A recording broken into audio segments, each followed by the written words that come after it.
Well, hey guys, hey, gold and silver up pretty big overnight. Silver's over 36 right now. It's 36.27. It was up higher earlier at like 36.50 and even beyond that last night. But I just wanted to bring something to your attention here. I was doing a little research this morning on food prices, on the wheat crops, and the different things that are going to be coming, and the plantings that are going to be going on this spring.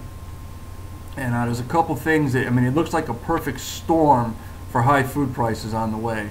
And really the first thing is that, you know, the world is consuming the food faster than the farmers are producing it.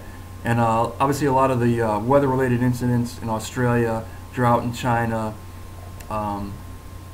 different places, big rains going on down in Brazil right now. So there's a lot of weather-related incidents that are hurting the crops and are causing the prices to go higher.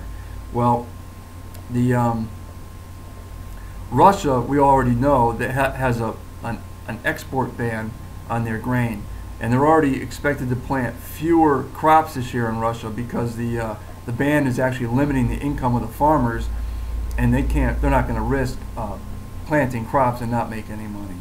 So they're saying that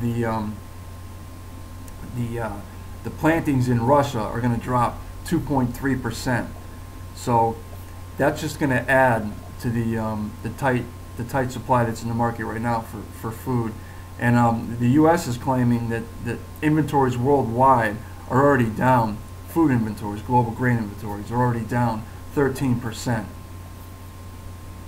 So we had the Ukraine. They imposed some export quotas.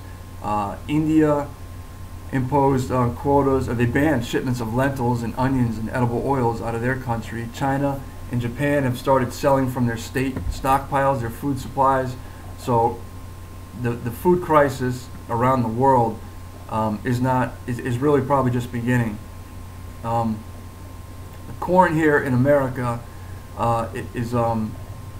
it's our biggest crop, but a lot of it is being used for ethanol. But you know, sometimes that can be misleading because keep in mind, although you know 70% of the corn grown here in America is fed to cattle, and when you take corn and you make ethanol out of it, all you're really doing is removing the starch from the corn. It still leaves you the fiber and the oil, the distilled grains left afterward, and that is fed to cattle. So I know a lot of people get hyped up about, you know, using corn for ethanol, but you still get left afterward. You still have the distilled grains to feed the cattle, and that's all they do with it anyways, most of the corn here. So I don't get all excited about the ethanol situation, but you know, by the time this coming harvest season comes in the fall, the U.S. estimates that we're only going to have 18 days of supply of grain left for the whole country. Now think about that, 300 million people, and by the time the new harvest starts, we're only going to have 18 days of grain left. That is cutting it very close. And if we get any disruption from the weather, if we get a drought, harsh rains, and what I'm about to tell you right now is that the National Weather Service is already calling for flooding in the upper Midwest. You know, Iowa, Minnesota, the Dakotas. Because of the record snowfall that we've had across the country up there, it's all starting to melt, and the ground is already not being able to handle the water that's in. And they're already planning for a flood. They're getting sandbags ready. They're organizing emergency crews. The Army Corps of Engineers is trying to lower the levels in the reservoirs now to try to keep up with the melting snow. And when the spring rains come, it's going to cause flooding because that water is going to have no place else to go. And it's just going to be a repeat of the situation they had back in 2008 when they had big flooding up there, and it wrecked a lot of the early crops. And you know, that situation caused food riots around the world. Now we already have food riots now. It took down Egypt, it's taken down Libya, you know, Yemen, and it's spreading into Saudi Arabia and Kuwait. So if this food supply gets any tighter, you can look for more unrest around the world. That's one. Keep in mind, back in 2008, they had 7 months of supply for the country left over, even during this crisis. They're saying we're going to have 18 days left by the time fall comes.